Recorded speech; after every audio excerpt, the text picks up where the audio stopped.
what we are expecting at the Open. We're joined by IG Stan Shamu from Melbourne. Stan, good to see you there. Yeah, we're seeing that little lift already in the Aussie dollar there after that China manufacturing PMI. What do you think could happen, though, for the rest of the day, the rest of the week? Morning, Prod. Yeah, absolutely. It's been a pretty good start for the risk currencies this morning, particularly the Aussie. Of course, it's had a very poor run since October, and I think today is really going to be the start of potentially a bit of upside risk to the Aussie in the short term. Of course, we had dropped to 91 on Saturday morning, and we opened at 91.3 this morning on the back of that manufacturing PMI, which came in at 51.4. Market was looking for about 51.2. Now, of course, it was better than expected, but it was still flat on the October reading. But it was still at the highest level in about 19 months. So it's still a very good indication about where the Chinese economy is headed. And it really does bring that 3-month average for the data up a little bit. A lot of analysts actually feel it's got good momentum for the upcoming GDP reading, which could see China start ticking back towards that 8% growth as opposed to sort of the mid 7% where most analysts are expecting. And as well, along with those recent reforms announced in China, it really does seem like corporate confidence has picked up, and this should help the momentum for the Chinese economy going forward. Now locally, we've got, of course, the company profits data due out at 11:30, along with building approvals, which are expected to be down 4.4%. So it should be a very interesting session for the Aussie dollar.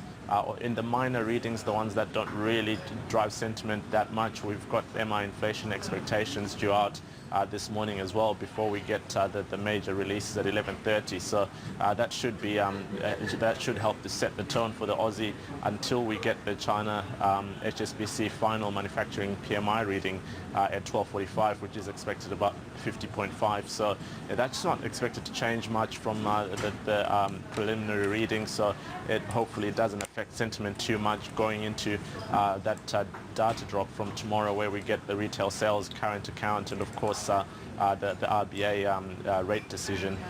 While we're not expecting anything from the rate decision, I think the upside risk might come from the statement in that they don't have much more rhetoric to talk down the Aussie dollar apart from what we've already heard. So as a result, we'll probably just hear the usual easing bias rhetoric along with a little bit of jawboning, but not enough to really keep driving this Aussie lower in the short term. So a slight reversal, potentially back above 92, more towards that 93 level, could start presenting opportunities to sell the Aussie dollar again. The non-farm payrolls at the end of the week are really critical, aren't they, for tapering expectations? What's that going to mean for the greenback? Yeah, absolutely. Of course, the greenback just remains subdued at the moment as investors just look for a bit more direction as to which way this tapering situation will go. And of course, with the non-farm payrolls, this is now the key reading heading into the last meeting of the year. The market's expecting about 184,000 jobs added, but analysts feel a number closer to 200,000 is exactly what the market would need to actually entertain this December tapering going forward. So unless we see a reading that actually comes out and smashes expectations, then it's unlikely for this tapering the talk to actually ramp up going into the end of the year. I think a couple of revisions from the last couple of months would also, if they revised higher, that is, would also be something that's crucial for how these tapering expectations shape up. Of course, unemployment is expected to drop to 7.2%, but that won't have as much impact as jobs momentum and sort of the weekly moving average on the unemployment claims side of things. So it will be a very interesting week for the US dollar, and any readings in the non-farm payrolls close to about 200,000 should be supportive of a US dollar rally in the short term. What's your opening calls for the local market in just under an hour now? Well, based on Saturday's close, we're actually calling the market lower today, just down about 7 points. So there's nothing much in it, probably right around that 5,313 mark.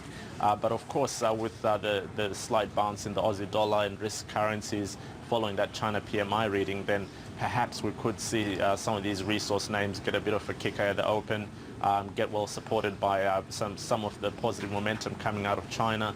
But of course, the mining services companies remain a bit of a concern. We've got Osenko returning to trade today.